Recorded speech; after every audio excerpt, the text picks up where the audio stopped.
Father texted, "You're not welcome at mom's celebration." The decision was unanimous. My sister sent a laughing emoji. I answered, "Unanimous decisions carry consequences." Then I pulled my name off the catering agreement and froze the joint bank account. Can you imagine getting a text from your own father that just says, "You're not wanted"? Not at some random event, but at your mother's 60th birthday party. And then my own sister, she just sent a laughing emoji. Asterisk, asterisk, yeah. A laughing emoji. What the hell happened next? Well, let me tell you. You're not wanted at mom's celebration. The vote was unanimous. That's what my dad texted me. Just like that. No explanation. No conversation. Just a cold, digital dismissal from my own family. And then Madison, my sister, sent that emoji. Not even words, just that stupid little yellow face, tears streaming down its cartoon cheeks, mocking me. I stared at my phone like it had just slapped me across the face. My name is Isabella.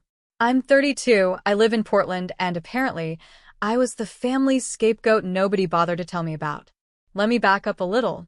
My mom's 60th birthday was supposed to be this huge celebration. The kind where everyone gets dressed up, takes a million photos, and pretends we're closer than we actually are. For 6 months, I'd been coordinating everything. The venue, the catering, the guest list, the decorations, all of it. I even used my own credit card to secure the bookings because Dad said it would be easier to manage that way. Do you think that sounds suspicious? Because looking back, yeah, it absolutely does. But here's the thing, I actually wanted to do it. I thought planning this party would finally bring us together. Mom and I had been distant for years. She always seemed to favor Madison. Always had an excuse for why she couldn't visit me. Always forgot to call on my birthday. But I kept trying. I kept hoping that maybe if I just did enough, gave enough, proved myself enough, things would change. Stupid, right? So, when that text came through, just 3 days before the party I'd spent half a year organizing, I felt like someone had ripped the floor out from under me. My hands were shaking so hard, I almost dropped my phone. I called Dad immediately. What vote? What are you talking about? His voice was so casual, so annoyingly calm, it made my stomach churn. Oh, we all talked, Bella. Your mother, me, Madison, your Uncle Rick, Aunt Diane. We decided it would be better if you didn't come. You always cause drama, and we don't want anything ruining Mom's special day. I always cause drama? I could barely get the words out. I've been planning this entire party. And we appreciate that, he said, like he was talking to a customer service rep. But Madison can handle things from here. She's better at being pleasant. Pleasant. That word hung in the air like poison. Imagine what I decided to do next. I hung up. Didn't yell. Didn't cry. Not yet, anyway. I just sat there on my couch, staring at the wall, feeling something cold and sharp settle deep into my chest. My cousin Oliver, the only family member who'd ever actually been there for me, texted me about 20 minutes later. He'd heard about the vote through the family grapevine. "Izzy, I'm so sorry. This is insane. Do not let them do this to you." Oliver had always been different. When everyone else was busy comparing me to perfect Madison, Oliver was the one who showed up when my apartment flooded, who remembered my graduation, who actually listened to me. He lived in Seattle, but we'd stayed close despite the distance. What am I supposed to do? I texted back, feeling utterly lost. His reply was immediate. "Whatever you need to do, I've got your back." I looked at my laptop, sitting open on the coffee table. I'd been reviewing the final payments for the venue and the catering company that morning. Everything was under my name. My credit card, my signatures, my email address on every single contract. The shared family account Dad had set up for party expenses? I was the only one with actual administrative access because I'd been the one managing everything. Do you think I did the right thing with what I did next? I opened my banking app first. That shared account had about $8,000 in it, contributions from Dad, Uncle Rick, a few other relatives. Money that was supposed to pay for the final venue balance, the catering, the bar service, all of it. I transferred every single dollar into a separate account and then froze the shared one. It took maybe 90 seconds. Then I opened my email and found the catering contract. One phone call later, I'd removed my name and credit card entirely. I'm no longer involved with this event, I told the very confused catering manager. The family will need to contact you directly to set up new payment. The venue was next. Same thing. I need to cancel my guarantee on the booking, I explained calmly, even though my heart was pounding out of my chest. I won't be attending, and I'm no longer financially responsible. The woman on the phone hesitated. Ma'am, if there's no confirmed payment method on file by tomorrow, we'll have to refuse entry to your party. That's perfectly understandable, I said. Thank you for your time. I hung up and just sat there. Part of me couldn't believe what I'd just done. Part of me felt like I'd finally stood up for myself. My phone buzzed. It was Madison. Did you seriously just pull out of the party? Dad is freaking out. I typed back, unanimous votes come with consequences. Then I turned my phone on silent and poured myself a very large glass of wine. What happened over the next 48 hours was absolute chaos. But I didn't know that yet. I didn't know that Madison would call the catering company and discover they needed $4,000 by the next day, or they'd give the slot away. I didn't know that Dad would try to access the shared account and find it completely locked. I didn't know that the venue would send an email to the whole family explaining that without confirmed payment, the celebration was canceled. But very soon, I would find out exactly what happens when the person holding everything together decides to let go. Oliver called me that night. You actually did it. I actually did it, I whispered. Good, he said firmly. Let them figure it out. Let them see what happens when they throw away the person who actually cared. I wanted to believe him. I wanted to feel strong and justified and powerful. Instead, I just felt hollow. But what came next? What came next was something I never could have predicted. The morning of the party, my phone started ringing at 6:47 a.m. Dad. Declined. Madison. Declined. Uncle Rick. Declined. By 7:15, I had 23 missed calls. I turned my phone face down and tried to breathe normally. Part of me felt victorious. Part of me felt sick. Do you think I should have answered? Oliver texted around 8. They're losing their minds in the family group chat. Madison is crying. Your dad is threatening to sue you, and your mom hasn't said a word. Sue me for what, exactly? For refusing to pay for a party I wasn't invited to? The audacity was actually stunning. I made coffee and tried to pretend this was normal. It wasn't working. Every time I closed my eyes, I saw that laughing emoji from Madison. My phone rang again. Unknown number. Against my better judgment, I answered. Isabella, this is Cheryl from Riverside Event Center. The venue coordinator sounded stressed. I have your father here, and he's quite upset. He's insisting we allow the party to proceed, but without confirmed payment. Dad's voice erupted in the background. My daughter had no right to cancel this. She's being vindictive. Something in me turned to ice. Cheryl, I said calmly. I didn't cancel anything. I simply removed myself from financial responsibility for an event I'm not attending. My father is welcome to provide his own credit card. Well, yes, but then I don't understand the problem. I hung up and let myself smile just a little. The text started flooding in around 9:30. Madison, Mom is crying. Is that what you wanted? And Diane, this is so selfish, Isabella. Uncle Rick, you don't abandon family over a misunderstanding. Misunderstanding? That's what they were calling it now. Then my mom texted just 2 words. Please, Isabella. That one almost broke me. Where was this please when they voted me out? Where was her voice when Madison sent that laughing emoji? Imagine how that felt, seeing those 2 words and knowing they meant nothing. Oliver called around 10. You holding up? Barely. Mom texted me. What did she say? Please, Isabella. He made a disgusted sound. That's it? Not I'm sorry. Just please? Yeah. Izzy, you did nothing wrong. They created this situation. What happens next is on them, not you. I wanted to believe him, but guilt was already creeping in, because that's what happens when you're raised to be the family doormat.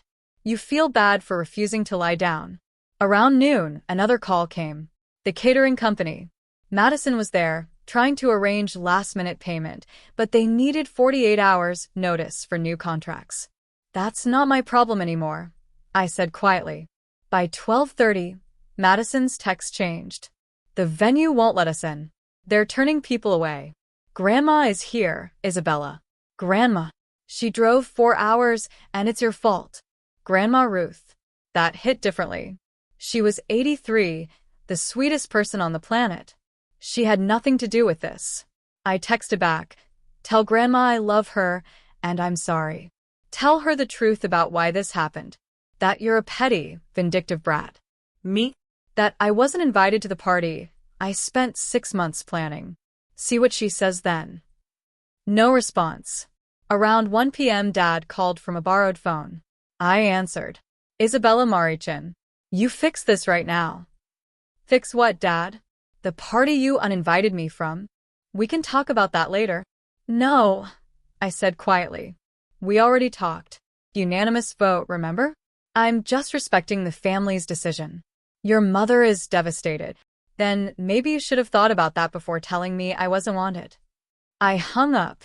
My hands were shaking, but this time, it felt like power. Do you think I went too far? What I didn't know was that at that exact moment, Grandma Ruth was asking Madison what unanimous vote meant, and Madison, backed into a corner, was about to tell her everything. Grandma Ruth was about to make a phone call that would change everything. Oliver texted, "I'm driving down from Seattle. Should be there by 3. You shouldn't be alone." I nearly cried because in that moment, Oliver was more family to me than any of them had been in years. What happened when Grandma Ruth found out the truth? "Oh, you're not ready for that." Oliver arrived at my apartment around 3 with Thai food and a bottle of wine. "Comfort supplies," he announced, giving me a hug that lasted longer than usual. "You doing okay?" "I honestly don't know," I admitted. We'd barely sat down when my phone rang. It was Grandma Ruth. My heart dropped. I looked at Oliver, panicked. "It's Grandma." "Answer it," he said gently. "She deserves to hear your side." I took a shaky breath and picked up. "Hi, Grandma." "Isabella, sweetheart." Her voice was warm but tired. "I need you to tell me something, and I need the truth.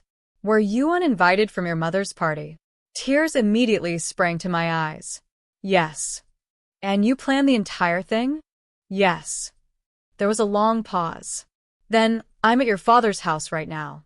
We need to talk, all of us. Can you come over?" "Wait, what?" "Go to Dad's house? Face all of them after what I'd done?" "Grandma, I don't think that's a good idea." "I'm not asking, sweetheart. I'm telling you. Be here in 30 minutes. Her voice had that steel underneath the sweetness that meant she wasn't negotiating. She hung up.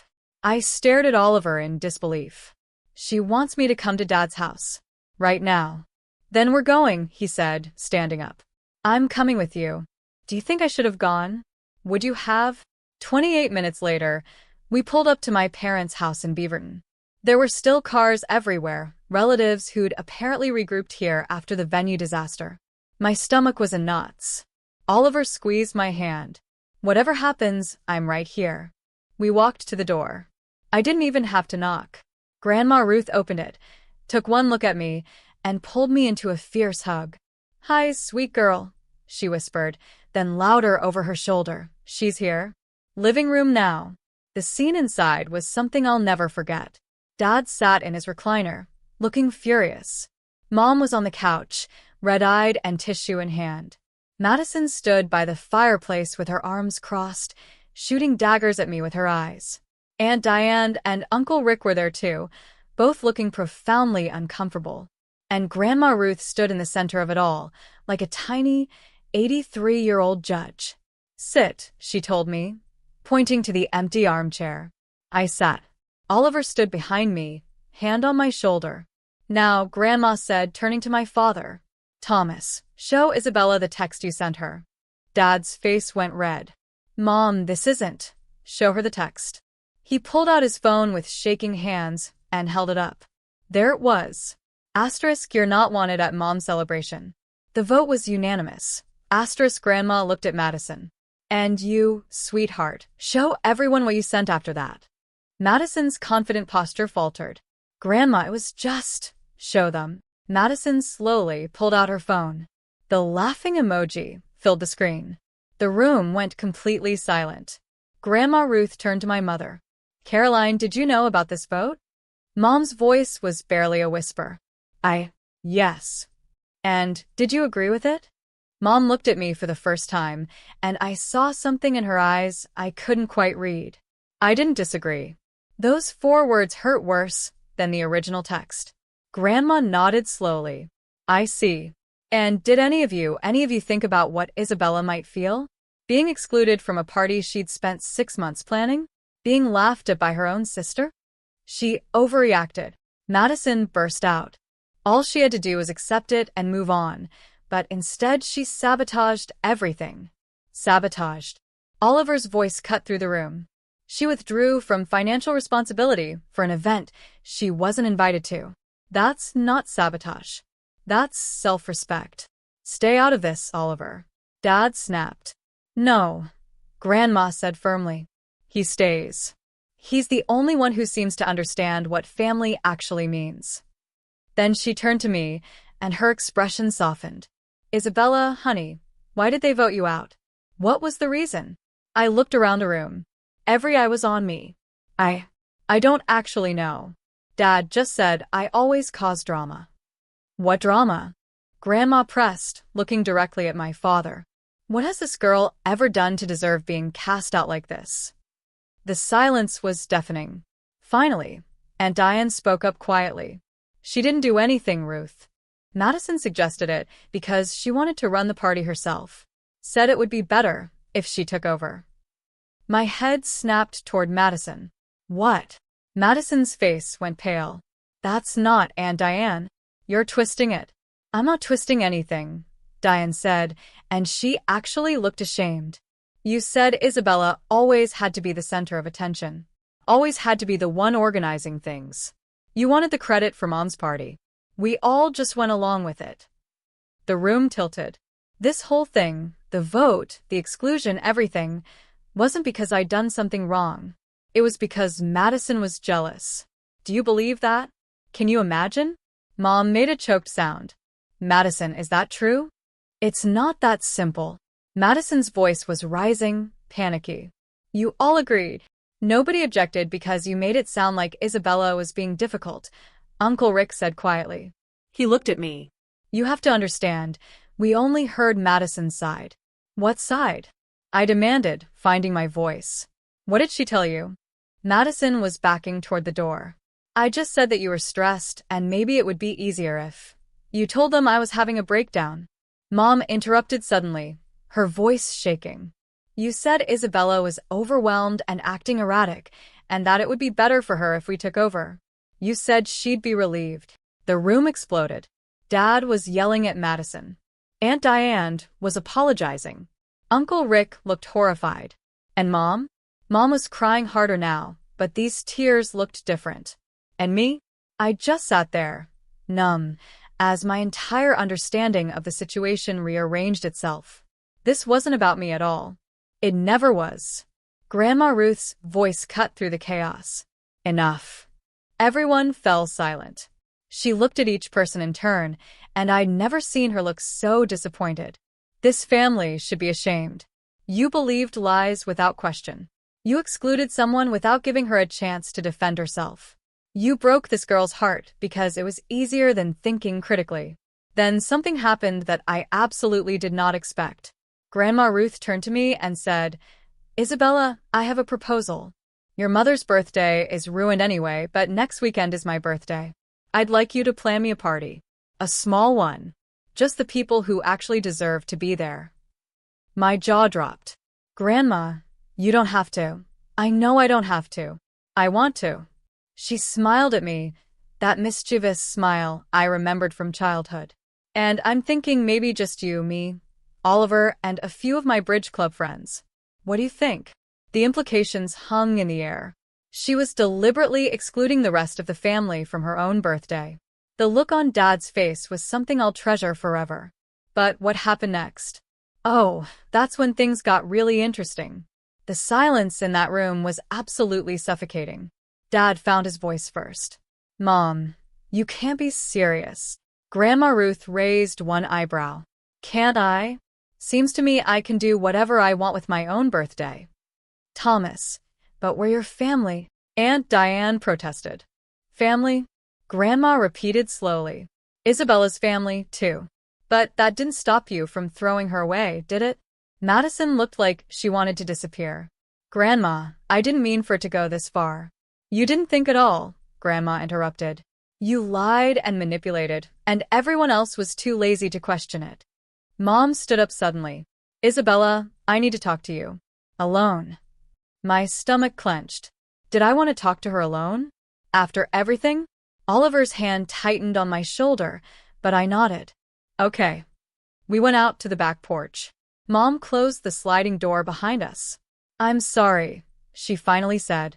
2 words I'd been waiting to hear. So, why did they feel so empty? For which part? I asked quietly. For excluding me? For not standing up for me? For believing Madison without even asking me? She flinched. All of it. Why didn't you call me, Mom? Why didn't you ask if what Madison said was true? She looked away. Because it was easier not to. Because Madison has always been easier. She doesn't challenge me. She just agrees and smiles and makes everything pleasant. Do you know how much it hurts to hear your mother admit you're too difficult for her? So, you chose her? I said. You chose pleasant over honest. I chose wrong, Mom whispered. I've been choosing wrong for years, haven't I? We both knew it was true. Every missed birthday call, every visit, all added up to a pattern I'd been trying not to see. I don't know how to fix this, she said. Neither do I replied. But maybe that's not something we can fix today.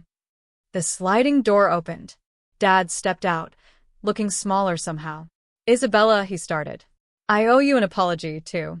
I should have protected you. Instead, I abandoned you because Madison reminded me of myself. Ambitious, confident. And you reminded me of your mother, questioning everything. I thought I was helping by letting you be independent, but I was really just avoiding you. Imagine hearing that from your father. Before I could respond, we heard raised voices inside. Madison's voice. This is insane.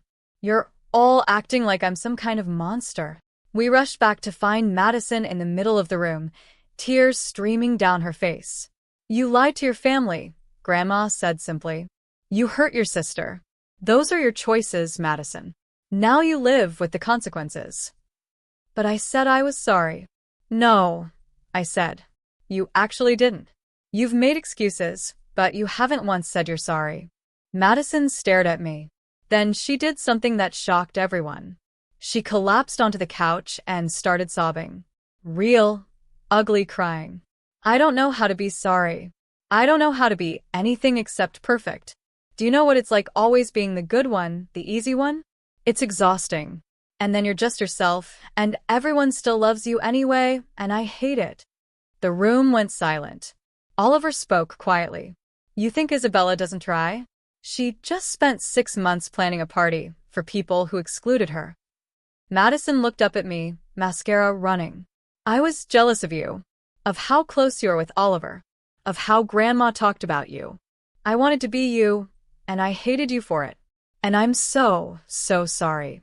There it was. Do you think I believed her? Honestly, I did. Because I recognized something real in her tears. She wasn't performing anymore. I forgive you, I said. But Madison, I can't trust you. Not yet. Maybe not for a long time. She nodded, wiping her face. I understand. Grandma Ruth cleared her throat. Here's what's going to happen. Isabella is going to plan my birthday party next weekend, and the rest of you are going to spend that time thinking about what family actually means. You're not invited to the party, but you're invited to Sunday dinner at my house 2 weeks from now. We're going to sit down and figure out how to be a family again. Everyone looked at me. Did I want to try to rebuild this? I looked at Oliver, who nodded encouragingly. I looked at Grandma Ruth, who'd stood up for me. I looked at my family, all of them flawed and messy and human. I'll come, I said. but I'm bringing dessert. Grandma Ruth smiled. Deal. As Oliver and I drove home, my phone buzzed with a text from Madison. Thank you for forgiving me. I don't deserve it. I'm going to therapy. I think I need it. I showed Oliver, who whistled. Character development. Did not see that coming. Me neither. Later that night, another text came through from Mom. I found something today while cleaning. A box of your old school projects and letters. You wrote me so many letters, sweetie. I never realized how many I never answered. I'm so sorry. Then a photo. A crayon drawing I'd made in 2nd grade. I love you, Mommy. Written in wobbly letters. I cried hard. But here's what I didn't know yet. What I wouldn't discover until Grandma's birthday party the following weekend. Something that would completely change how I saw everything. And it started with a conversation I wasn't supposed to overhear. Grandma Ruth's birthday party was everything Mom's celebration wasn't. Small, intimate, and filled with people who actually wanted to be there. I kept it simple. Her favorite Italian restaurant, a private room, just 8 people. Grandma and George, Oliver, her bridge club friends, and 2 neighbors. No drama, no politics, just love. The night was perfect. Grandma was laughing, telling stories, and I felt lighter than I had in weeks. I excused myself to use the restroom around 8. On my way back, I heard voices near the kitchen. Grandma Ruth and George. I should have kept walking, but I stopped. Don't tell her yet, Grandma was saying. Tonight's about celebrating. Ruth. She deserves to know, George replied gently. They all do. I know. At Sunday dinner, I'll tell everyone then. My heart started pounding. Tell us what? 2 months isn't much time, George continued, his voice thick. 2 months for what? I must have made a sound, because Grandma appeared, saw me, and her expression softened. How much did you hear, sweetheart? Enough to be scared, I whispered. Grandma, what's going on? She took my hand and led me to a quiet corner. I'm sick, Isabella. My heart. The doctors say I have maybe 2-3 months. The world tilted. What? It's why I drove down for your mother's party, even though it was hard. Why I put my foot down about all this family nonsense. Her eyes were wet but steady. I don't have time for grudges anymore, honey. None of us do. I couldn't breathe. Have you told Mom? Dad. Not yet. Sunday dinner. She touched my cheek. I wanted one perfect night first. With you. Do you know what it's like to feel your heart break and swell at the same time? We went back to the table. I tried to smile through dinner, but Oliver knew something was wrong. When we said goodbye, Grandma hugged me tight. Don't you dare treat me like I'm dying, she whispered. I'm still living. That's what matters. The week until Sunday dinner was torture. I couldn't tell anyone. It wasn't my secret to share. Sunday finally arrived. I showed up with homemade apple pie and my stomach in knots. Everyone was there. Mom and Dad looking nervous. Madison looking smaller somehow. Aunt Diane and Uncle Rick. Oliver beside me. Grandma sat in her favorite armchair, George standing beside her. Thank you all for coming. I need to tell you something. She explained everything. Her heart. The timeline. The doctors. Mom gasped and started crying. Dad went pale. Madison covered her mouth. I don't want pity, Grandma said firmly. What I want is simple. I want my family to be a family for whatever time I have left. I want Sunday dinners. I want phone calls. I want you all to figure out how to love each other. Really love each other. She looked at me then. Madison, you too especially. Life's too short for sisters to be enemies. Madison looked at me, tears streaming. Izzy, I know, I said quietly. Madison got up, crossed the room, and hugged me. Really hugged me. She was shaking. I don't want to waste any more time, she whispered. I want my sister back. Okay, I whispered. Me too. Mom joined us. Then Dad. Then everyone was in this giant, messy group hug. All of us crying. All of us holding on. Grandma smiled through her tears. There. That's what I wanted to see. We had dinner. Real family dinner. Where people talked and laughed and nobody performed. Madison told stories about therapy. Dad admitted he'd been reading books on emotional intelligence. Mom asked if we could go through my old letters together. I want to answer them, she said. Better late than never. Do you think people can really change? Over the next few months, our family transformed. Sunday dinners every week. A coffee with Madison on Wednesdays. Mom called 3 times a week, and we actually talked. Dad and I went to a basketball game together. And Grandma Ruth lived every single day like it mattered. Because it did. She made it to 4 months, not 2. 4 months of laughter and reconciliation and love. When she passed peacefully in her sleep, we grieved together. But at the funeral, standing between Madison and Oliver, listening to Mom's eulogy, I realized something. Grandma's real gift wasn't just the time she gave us. It was showing us we were capable of being better. That family isn't about being perfect. It's about showing up even when it's hard. Madison squeezed my hand during the service. I squeezed back. 6 months later, Madison got engaged. She asked me to be her maid of honor. I said yes. Mom and I have lunch twice a month now. Dad texts me dad jokes every morning. They're terrible, and I love them. And Oliver? He's still my person. The one who showed up when everyone else walked away. I think about that text sometimes. You're not wanted at Mom's celebration. I think about how much it hurt. How I almost lost everyone. But I also think about what came after. The painful, messy, beautiful work of rebuilding. Sometimes, the worst moments lead to the best transformations. So, what do you think? Did I do the right thing by taking that stand? Did my family deserve a second chance? If this story resonated with you, I'd love to hear about it in the comments below. If you enjoyed it, please hit like. And if something didn't sit right with you, share your thoughts. I'm here to listen. Thank you for being here. Thank you for letting me tell my story. And maybe call your family today. You never know how much time you have.